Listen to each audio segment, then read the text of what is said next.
हूं आंचल आनंद, news room से मैं आपका बहुत बहुत स्वागत है। एक बार जो मैंने कमिटमेंट कर दी उसके बाद तो मैं अपनी भी नहीं सुनता। ये डायलॉग भले ही सलमान खान का हो, लेकिन फिर तो प्रधानमंत्री मोदी पर भी बैठता है, क्योंकि उन्होंने कमिटमेंट की थी कि धारा अनुच्छेद 370 को खत्म कर दिया जाएगा, सो कर दिखाया। लेकिन अचानक से ये 56 इंची फैसला लेना आसान है, लेकिन जमीन के ऊपर नया कश्मीर बनाने की जो कमिटमेंट उन्होंने की है, जो वादा किया है, वो देखना होगा कि वो जमीन पर कितना आसान या मुश्किल साबित होता है। वैसे प्रधानमंत्री ने राष्ट्र के नाम संदेश में कई वायदे किए हैं कि जल्द से जल्द कश्मीर में विकास होगा, नया कश्मीर बनाया जाएगा। हमारे साथ आतिर इस वक्त सीधे जुड़ रहे हैं। आतिर, जम्मू कश्मीर में आज बहुत क्रूशल दिन है, ईद निकट है, उससे पहले का जुम्मा है, 5 दिन हो गए हैं क्लैम्प डाउन पे। अभी जम्मू कश्मीर पर जमीनी हालात क्या है? देखिए, अभी स्थिति जो है वहाँ पर नॉर्मलसी की तरफ जा रही है, क्योंकि अब स्कूल्स भी कुछ सांभा और कई जगह उधमपुर में खोले गए हैं और इस तरह की कोई अप्रिय घटना की अभी तक कोई जानकारी नहीं आई है। तो लगता है कि जो प्रधानमंत्री की भी स्पीच थी उसका भी एक असर देखने को मिला है। अगर बात करें उरी की और जगहों की, वहाँ स्थिति एकदम सामान्य है और हमें अभी भी ये जानकारी भी मिली है कि राष्ट्रीय सुरक्षा सलाहकार अजीत डोवाल स्वयं पहले शोपियां गए थे, आज वो श्रीनगर का दौरा करेंगे। तो फिलहाल स्थिति जो है, क्योंकि स्कूल्स भी खुल गए हैं, लोग अपना जनजीवन जो है वो अपने सामान्य तरीके से अब वो कर रहे हैं, दुकानें भी खुली हैं। जुम्मे की नमाज बहुत क्रूशल हो जाती है आज के दिन, और ईद से पहले की जुम्मे की नमाज है, तो फ़ोन, इंटरनेट, इन चीज़ों में आप देख पा रहे हैं थोड़ी सी डील कुछ इलाकों में दी गई? बिल्कुल, जुम्मे की नमाज के लिए देखिए जिस तरह से प्रधानमंत्री की स्पीच थी, उन्होंने लोगों से बात की थी और कहा था कि वो उनके साथ में है, तो एक बहुत बड़ा मैसेज गया है। उसके बाद एक ये फैसला रिलैक्सेशन जो धारा 144 है उसमें भी दिया जाएगा, ऐसी बात सामने आई है, लोग ताकि जाएं और नमाज पढ़ सकें। प्रधानमंत्री ने साफ तौर पर कहा था कि 42,000 लोगों की जान गई है इस दौरान पिछले कई दशकों से, और साथ ही साथ वहाँ पर जिस रेट ऑफ अनएम्प्लॉयमेंट है, केंद्र की तरफ से 70,000 करोड़ वहाँ पर सालाना जाते हैं। अनएम्प्लॉयमेंट की दर यानी बेरोजगारी 15% के आसपास जम्मू कश्मीर है, जबकि पूरे देश के अंदर ये करीब 6 से 7% है, तो जस्ट लाइक डबल ट्रिपल। तो ऐसे में अब हम देख पाएंगे कि वो कश्मीर कनेक्ट करने में, वो आश्वस्त करने में प्रधानमंत्री अपने राष्ट्र के नाम संदेश द्वारा माना जा सकता है कि सक्सेसफुल रहे हैं, कामयाब रहे हैं। ज़मीन से उनके राष्ट्र के नाम संदेश को कैसे परसीव किया गया? देखिए, उनकी जो अगर देखा जाए तो मुख्य रूप से उनकी जो स्पीच थी कश्मीर के लोगों के लिए थी। वहाँ की उन्होंने बात की, माँ बहन बेटियों के बात की कि उनको साथ देना है, और उन्होंने ये भी कहा कि वहाँ पे बहुत सारी अब अपॉर्चुनिटीज़ बनेगी उनके लिए, और एकजुट हो गए, एक नई दिशा और दशा उन्होंने पूरी दी है और एक बहुत बड़ा अवसर है। उन्होंने कहा कि जो वहाँ की स्थिति है उसको सामान्य करने के लिए उन्होंने ये भी कहा कि जो वहाँ पर अपॉर्चुनिटीज़ हो सकती हैं, और उन्होंने अपील भी की है निवेशकों से कि वहाँ पर जाएं, फिल्म इंडस्ट्री हो या फिर और इंडस्ट्रियलिस्ट हो, वो जहाँ पे अपने जाके सेटअप करें, ताकि वहाँ पर लोगों को और अपॉर्चुनिटीज़ मिले। ये देखना होगा ज़मीन पे वो कि लोग कितना आश्वस्त महसूस करते हैं। लेकिन फिलहाल ईद का माहौल है, त्योहार की रौनक तो नहीं है, क्योंकि 144 के चलते बहुत से लोग सड़कों पर ही नहीं उतर कर आ रहे हैं, कर्फ्यू पासेस लोगों को लेने पड़ रहे हैं। हाँ, नहीं देखिए, अब क्योंकि जब इतना बदलाव अचानक होता है तो थोड़ा वो सेट इन होने में टाइम लगता है, लेकिन ईद की अगर हम बात करें तो वो हमें रविवार से देखने को मिलेगी। चहल पहल जो है, अभी थोड़ा जल्दबाजी होगी। उम्मीद पर दुनिया कायम है और चाहेंगे हम कि ना सिर्फ ईद की रौनक लौटे श्रीनगर में, कश्मीर में, जम्मू में, बल्कि देश भर में जिस उत्साह के साथ ईद मनाई जाती है जम्मू कश्मीर में भी मनाई जाए, और कर्फ्यू में जितनी ढील दी जा सकती है उतनी दी जाए, ताकि लोग घरों से बाहर निकले। हमारे साथ अमिता जुड़ रही है। एक और बड़ी खबर है आज की बाढ़ से जुड़ी। बाढ़ 4 राज्य साउथ के तमिलनाडु, केरला, आंध्र प्रदेश और साथ ही साथ कर्नाटक बहुत बुरी तरह से प्रभावित है। हाँ बिल्कुल, बाढ़ की बहुत अच्छी तस्वीरें हमारे पास आ रही हैं, बहुत चौंकाने वाले आंकड़े हमारे पास सामने आ रहे हैं। लेकिन कोल्हापुर से, महाराष्ट्र के कोल्हापुर से बेहद चौंकाने वाली एक तस्वीर हमारे सामने आई है। वो है कैबिनेट मिनिस्टर की गिरीश महाजन, जो है बाढ़ में जायजा लेने गए थे, लेकिन उसी बहाने उन्होंने पर्यटन वहाँ पे सेल्फी की वीडियो एक वहाँ पे बनाई। मतलब फ्लड टूरिज्म करते हुए मंत्री जी नजर आ रहे थे। बिल्कुल, वहाँ पे सेल्फी लेते हुए नजर आ रहे थे। मतलब उन्होंने बाढ़ का एक तरीके से मजाक सा बना दिया। कितने इनसेंसिटिव हैं। और बहुत दिलचस्प ये भी है कि वायनाड में लैंडस्लाइडिंग नहीं होती थी, वहाँ से मल्टीपल लैंडस्लाइडिंग की खबर है। बहुत से लोगों का रेस्क्यू कर लिया गया है, कई लोग अभी भी फंसे हुए हैं।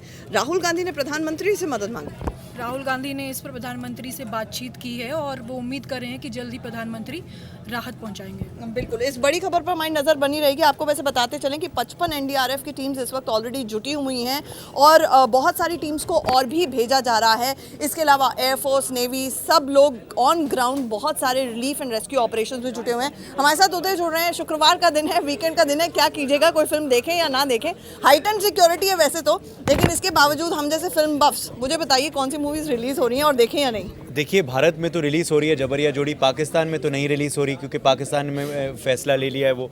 मगर देखिए, रिव्यूज़ पे अगर जाएं तो इंडिकेशंस ये हैं कि ना देखें क्योंकि ज़्यादातर रिव्यूज़ जो हैं वो ख़राब हैं। वो कह रहे हैं कि बहुत लंबी है फिल्म, हालांकि सिर्फ 2 घंटे 5 मिनट की फिल्म है आंचल, मगर फिर भी दर्शकों को देखने में लाइफ टाइम हो रहा है। वही क्रिटिक्स को काफ़ी लंबी लग रही है फिल्म, क्रिटिक्स को फ़नी नहीं लग रही है फिल्म।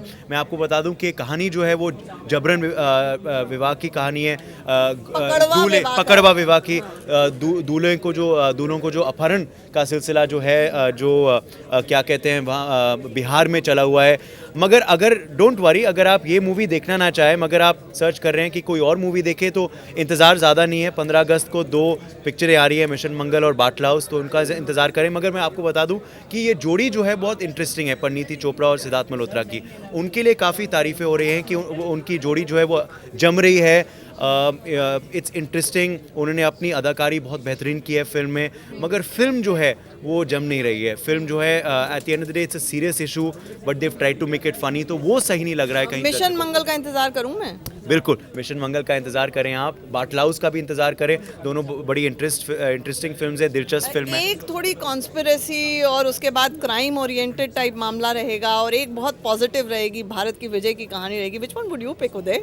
देखिए, देशभक्ति का दौर है तो हम शायद मिशन मंगल, दोनों ही देशभक्ति से जुड़ी है उस लिहाज से तो। मगर बाटला हाउस जरा कंट्रोवर्शियल तो था, मगर मिशन मंगल में कोई कंट्रोवर्सी तो है नहीं आंचल। हम सब चंद्रयान 2 को देखकर चाह रहे हैं कि हम देखें कि ये मिशंस जो हैं, जो स्पेस के मिशन जो हैं वो अक्षय कुमार की टाइमिंग बहुत अच्छी है। मुझे लगता है राष्ट्रवाद का अगर किसी फिल्मी सितारे ने सबसे ज्यादा फायदा उठाया वो अक्षय कुमार ने। अक्षय कुमार है और अक्षय कुमार की हर जगह सराहनीय की जा रही है। ऑब्स में कोई ऐसे थोड़ी पहुंचता है। बिल्कुल, और इसरो भी बहुत प्राउड है और इसरो ने भी अक्षय कुमार को शुक्रिया कहा है कि उन्होंने एटलीस्ट ऐसी फिल्म बनाने की सोची। तो बहुत अनकन्वेंशनल टॉपिक्स चुन रहे हैं आजकल अक्षय, चाहे वो पैडमैन हो, चाहे वो टॉयलेट हो या मिशन मंगल हो। इन फिल्मों को, इन विषयों को लेकर किसी ने फिल्म बनाया नहीं है और उस फिल्म को बनाना, सीरियस टॉपिक को लेना और कमर्शियली वायबल बनाना, वो अक्षय कुमार ने फॉर्मूला दे दिया इंडस्ट्री को। फॉर्मूला मिल गया है इंडस्ट्री को। तो ये तो बात हुई कि आप कौन सी फिल्म देखें।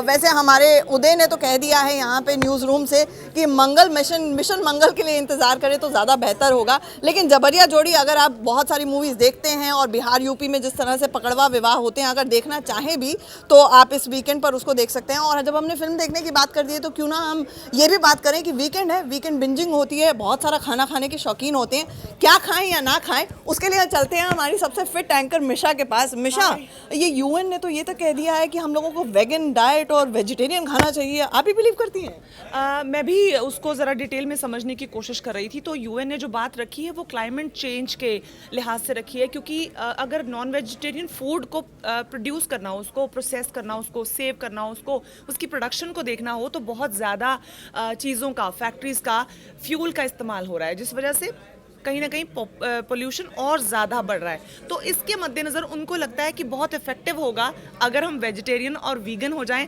और इंडियंस की तरफ से तो पूरा कंट्रीब्यूशन ऑलरेडी है, बिकॉज हमारे यहाँ पे वेजिटेरियन एक कल्चर है, एक कॉन्सेप्ट है जिसको पुराने आयुर्वेदिक टाइम से हम समझते आ रहे हैं और हम लोग फिर कंट्रीब्यूट कर रहे हैं और ज़्यादा। यूएन बहुत से लोग ये भी कहते हैं कि हमारी इंडियंस की जो डाइट होती है, क्योंकि हम बहुत वेजिटेरियन खाते हैं तो इतनी प्रोटीन रिच नहीं रह पाती है। देखिए, it's a myth, I think we are not eating correct. आजकल तो आप अगर अपनी रोज की डाइट को देखेंगी तो हमारी थाली में ही हम रोज हर तरह का तो पेस्टिसाइड खाते हैं, हम पेस्टिसाइड खाते हैं और हम बर्गर्स भी खाते हैं और बर्गर खाए भी पाए जाते हैं। तो we need to focus on our home cooked, माँ की रसोई का खाना जो होता है ना, वो सबसे पौष्टिक और उसमें सब तरह का आपको न्यूट्रिशन मिलता है। अगर बैलेंस डाइट बहुत ज़्यादा बिल्कुल, और उस पर हम फोकस नहीं करते हैं, उसमें फोकस नहीं करते हैं। तो अगली बारी 2 रेसिपीज आपको मिश्रा की तरफ से यहाँ पर न्यूज़ रूम से में मिलेंगी। फिलहाल न्यूज़ रूम से में इतना ही। वीकेंड का दिन है, शुक्रवार का दिन है, अच्छे से अपना वीकेंड बिताइए, मौसम का मज़ा लीजिए चाय की चुस्कियों के साथ, और साथ ही साथ मूवी देखने का मन करे तो मूवी देखिए और अच्छा सा खाना भी खाइए। फिलहाल न्यूज़ रूम से में इतना ही। बने रहिए इन खबर के साथ। इन खबर चैनल को सब्सक्राइब करें और बेल आइकन दबाना ना भूलें।